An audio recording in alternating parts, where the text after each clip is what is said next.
Presta atenção nessa história. O Eduardo tem 20 anos e chegou ao consultório com uma reclamação curiosa.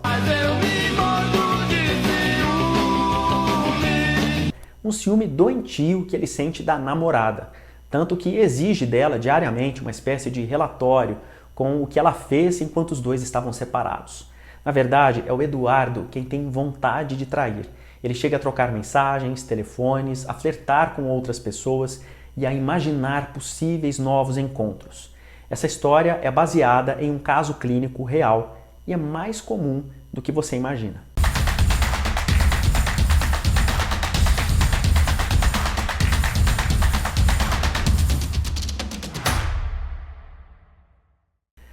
Olá, meu nome é Rodrigo Ziviani, sejam todos muito bem-vindos ao canal. Sentir ciúme é normal. O problema é a intensidade desse sentimento. E será que é verdade esse bilhete de que os ciumentos de plantão são, na verdade, os traidores em potencial? É aquele sujeito que já pulou a cerca ou tem vontade de pular, mas projeta em você a culpa dele ou a vontade reprimida dele? Ou dela. A gente está falando aqui de homens e de mulheres também. O importante é entender que o ciúme tem raízes lá atrás, na nossa infância, mais precisamente no processo de separação entre mãe e bebê, por meio do desmame. Segundo Lacan, o desmame é uma crise vital no psiquismo em formação, porque está relacionado com os sentimentos mais arcaicos e estáveis que unem o indivíduo à família.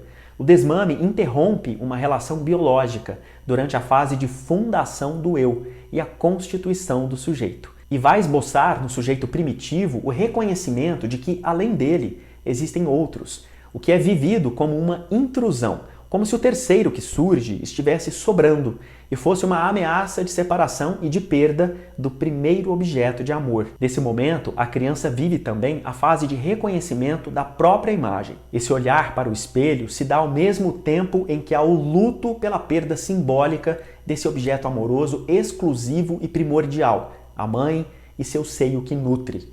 Uma perda que vem acompanhada pela hostilidade que se alimenta em relação a tudo aquilo que rouba essa atenção materna e que passa a representar o rival amoroso. Freud divide o ciúme em normal, projetado e delirante. O normal dispensa muitas explicações.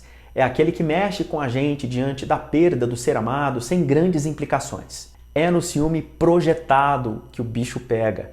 É aquele que vem do ciumento ou ciumenta hipócrita. Vem de quem acusa, mas que trai, ou tem vontade de trair e projeta no outro os seus próprios impulsos e inseguranças. A fidelidade, em especial aquela do casamento, exige renúncias às tentações, certo? Isso produz uma pressão intensa, capaz de liberar um mecanismo inconsciente em busca de alívio. Esse alívio vem quando o ciumento projeta seus próprios impulsos à infidelidade no parceiro ou parceira, para quem deve a fidelidade. Lembrando que esse é um processo inconsciente, ou seja, os ciumentos nem se dão conta de onde vem tanto ciúme e por que agem assim. É preciso psicoterapia para chegar a essas conclusões e reformular os comportamentos. Casos de ciúme projetado são muito comuns. Eu tenho certeza que você conhece alguma história aí no seu círculo. Já o ciúme delirante é aquele que envolve as inclinações à infidelidade, porém os objetos dessas fantasias são pessoas do mesmo sexo do indivíduo. Tipo o homem que acusa a esposa de estar interessada no personal da academia, por exemplo,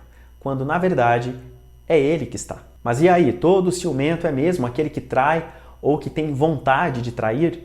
Não necessariamente. No entanto, o ciúme, além da medida, é sinônimo de insegurança e geralmente está relacionado a baixa autoestima e medo do abandono. Essas características podem ser fruto de uma infância problemática, de uma família invalidante, de pais ausentes e de alguns transtornos de personalidade, como borderline. A gente não consegue evitar de sentir ciúme, mas é possível refletir sobre o que fazer com esse sentimento. Muitos casamentos acabam por conta de ciúme, muitos deles de forma trágica.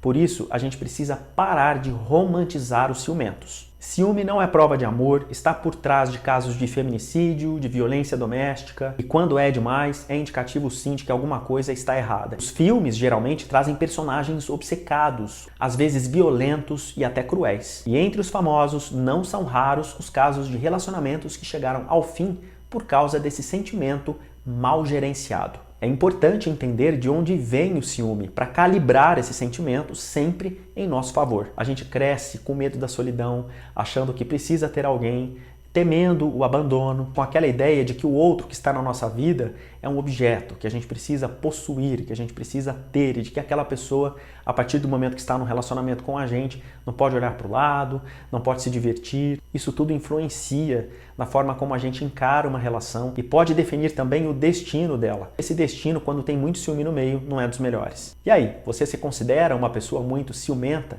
O que você faz quando o ciúme chega? Você briga, esperneia, procura conversar, já entendeu que o diálogo é o melhor caminho? Gostou do vídeo? Curta, compartilhe e se inscreva aqui no canal. Toda semana tem vídeo novo com algum tema sob a luz da psicologia. E eu conto com a sua companhia aqui. Obrigado e até o próximo.